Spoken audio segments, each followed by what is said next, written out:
Kita ke spy balloon sebentar, lalu kita mendiskusikan sesuatu yang akan membuat kita semua shock. Alien are real and they're coming now. Amerika pertama kali menembak jatuh balon spy milik Tiongkok yang berisi alat surveillance kamera dan transmitter di atas Laut Atlantik. Yang dilanjutkan dalam seminggu ke depannya, 3 lagi ditembak jatuh pesawat tempur Amerika. Total jadi 4 balon mata-mata sudah ditembak jatuh. Tiongkok mengutuk keras serangan Amerika ke balon udara tersebut dengan mengatakan bahwa balon tersebut adalah balon cuaca milik swasta untuk kemanfaatan dunia, untuk data yang akan digunakan untuk melawan perubahan iklim. Lalu ada 4 balon lagi melintas Amerika Latin. Diduga Tiongkok telah mengirimkan lebih dari 10 balon pengintai dengan ketinggian 60.000 feet di atas permukaan laut. Sangat tinggi sekali posisinya, di mana balon-balon tersebut sudah melintasi 40 negara di 5 benua. Secara fakta lapangan, keempat balon tersebut adalah milik Departemen Pertahanan Tiongkok yang ditembak jatuh oleh Amerika dengan peralatan surveillance kamera perekam, transmitter, antena dari perusahaan kontraktor pertahanan Tiongkok, BUMN militernya Tiongkok. Dan bagi dunia, bagi kita semua, itu bukan balon cuaca. Kembali ke posisi terbang balon yang 60.000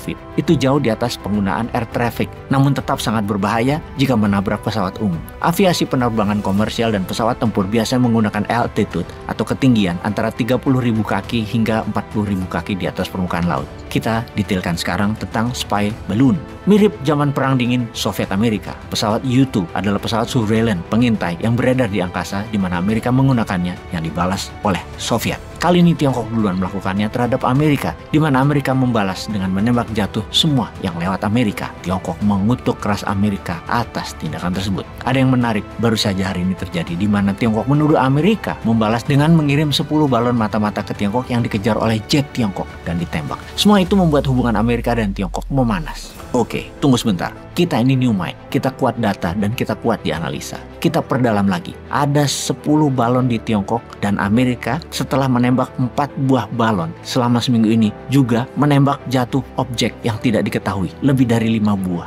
Ini apa bedanya ya? Ada objek, ada tembakan, ada balon. Oke, kita detailkan lagi. Fakta lapangan yang ditembak di Tiongkok dan 5 di Amerika, semuanya di ketinggian 30.000 dan 40.000 kaki dan bentuknya berbeda dengan balon pengintai. Di jarak 30.000 dan 40.000 kaki dari permukaan laut harus ditembak memang karena berbahaya bagi dunia aviasi. Tapi itu benda apa? Benda apa yang ada di wilayah udara dunia, terutama di wilayah Amerika dan Tiongkok yang memiliki Space Army, punya angkatan antariksa mereka tersebut. Sekali lagi kita rangkum informasinya. Militer Amerika tembak 5 UFO minggu kemarin. Pesawat jet Tiongkok mengejar UFO di atas provinsi Shandong. Jadi di tengah-tengah perang Amerika-Tiongkok urusan spy balloon, 2 negara adidaya ini ternyata mengencounter temuan baru, unidentified aerial phenomenon. Dan lucunya, sekarang kedua negara tersebut saling tukar informasi tentang UFO. Kita samakan bahasa umumnya dulu sebelum lanjut. Saat ini saintis dan Pentagon tidak lagi menggunakan istilah UFO atau unidentified flying object. Istilahnya sekarang adalah unidentified aerial phenomenon, disingkat UAP. Top Pentagon official melaporkan ada lebih 400 possible UAP encounter dalam 15 tahun terakhir, di mana awalnya Pentagon menduga ini adalah alat Tiongkok, namun makin kesini makin jauh beda. Fenomena bukti awal misalnya ada video di pesawat F-16-nya Amerika, radar footage-nya di tahun 2004 bocor ke publik, yang akhirnya pemerintah Amerika mengakui this is real, UAP is real. Agaknya fenomena UFO mulai terungkap. Makhluk lain tinggal di galaksi lain mulai banyak tertangkap data.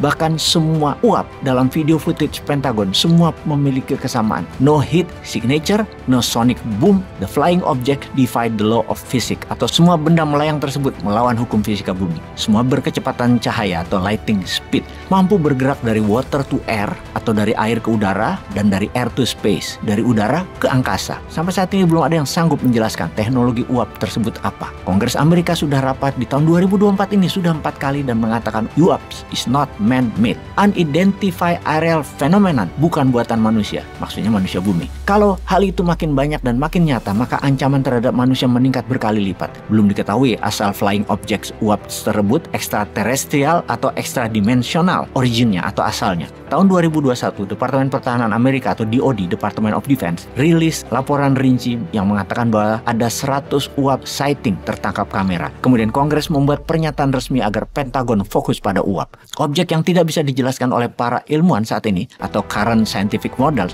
sama sekali belum bisa menjelaskan fenomena UAP, namun makin sering muncul kehadirannya. UFO, Crop Circle, Area 51, Aliens Lab on Dulce, Project Blue Book, Project High Jump, dan testimoni Buzz Aldrin, Bob Lazar, Carl Sagan, para saintis saksi mata dan ahli lain-lainnya harusnya jadi perhatian pemerintah Indonesia. Sudah waktunya Departemen Pertahanan Indonesia juga mulai mengkaji fenomena uap. Stephen Hawking dan juga Elon Musk khawatir advance teknologi ekstraterestrial alien tidak seramah itu kepada manusia dibandingkan bule-bule Eropa yang merampok Asia, Afrika, dan Amerika Latin. Jangan-jangan manusia bisa dianggap virus yang mematikan dan merusak semesta yang harus dimusnahkan.